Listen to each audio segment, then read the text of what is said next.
হারানো হার গল্পটি শুনতে শুনতে দর্শক শ্রোতা মণ্ডলী আপনারা হারিয়ে যাবেন কল্পনার এক জগতে।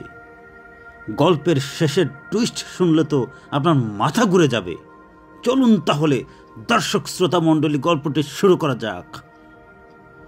মক্কায় এক যুবক বাস করত, পরহেজগার, আল্লাভীরু, তবে খুবই গরিব।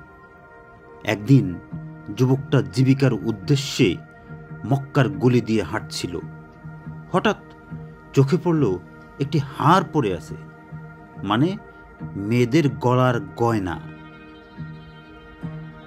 আশেপাশে আর কাউকে সে দেখতে পেল না। তৎক্ষণাৎ সে হারটি উঠিয়ে নিল এবং মালিকের খুঁজে হেরেমে এলো। এমন সময় একটা ঘোষণা গোচরীভূত হলো তার, আমি একটা হার হারিয়েছি, কোনো দয়ালু ভাই পেয়ে থাকলে আল্লাহর ওয়াস্তে ফিরিয়ে দেবেন। সেই যুবকটা তৎক্ষণাৎ সামনে এগিয়ে গিয়ে বললেন, আপনার হারটা কেমন, বর্ণনা দিন তো। বর্ণনা মিলে যাওয়ার সাথে সাথে যুবকটি সেই গলার হারটি হস্তান্তর করলেন।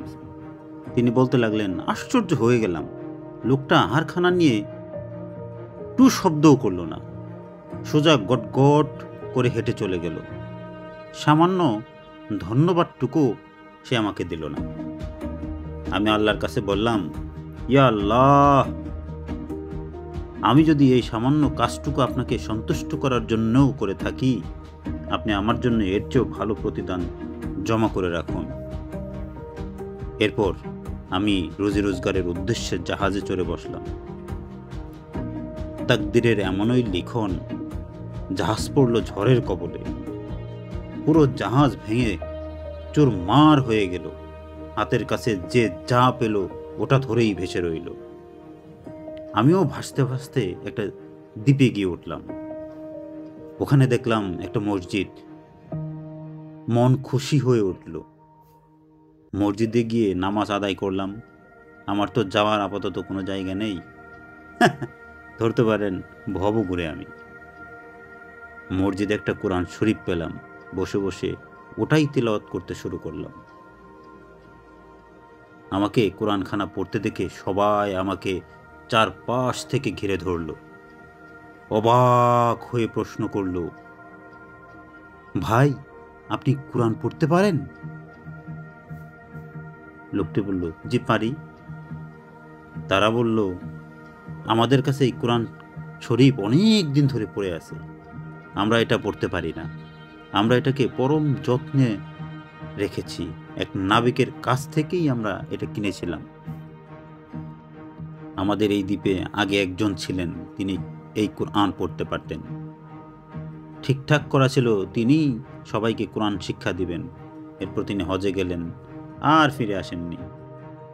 এখন আপনি আমাদের সন্তানদেরকে কোরআন শিক্ষা দিন।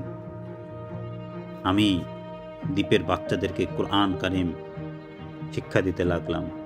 তাদেরকে অন্যান্য লেখাপড়াও শেখাতে থাকলাম।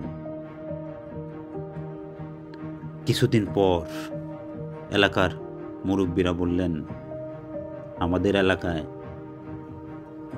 একজন ইয়াতিম মেয়ে আছে, সর্বগুণে গুণান্বিতা, আপনি কি তাকে বিয়ে করতে রাজি হবেন? আমি বললাম, আমার কোনো আপত্তি নেই। আমাদের বিয়ে হয়ে গেল। বাসর রাতে স্ত্রীর সাথে আমার প্রথম দেখা। আমি তাকে দেখে কিংকর্তব্য বিমূঢ় হয়ে গেলাম।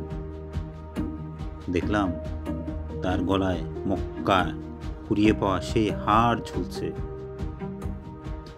আমি তো অবাক হয়ে সাথে সাথে তার কাছে জানতে চাইলাম, এই হার তোমার কাছে কিভাবে এলো?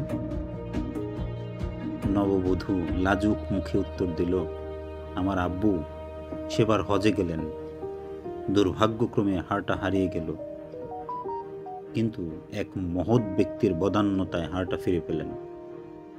আব্বু সব সময় তার জন্য দোয়া করতেন আর বলতেন, ইয়া আল্লাহ, ইয়া আল্লাহ, আমার মেয়ের জন্য মক্কার ওই মহৎ ব্যক্তির মতো এমন একজন স্বামী মিলিয়ে দিন। দর্শক শ্রোতা মণ্ডলী, এখান থেকে আমরা কি শিখতে পারলাম? ভালো কাজের ফল আল্লাহ কোনো না কোনোভাবে আমাদেরকে প্রতিদান স্বরূপ দেবেনই, এবং সেটা এই দুনিয়াতেই। ভালো থাকুন সবাই।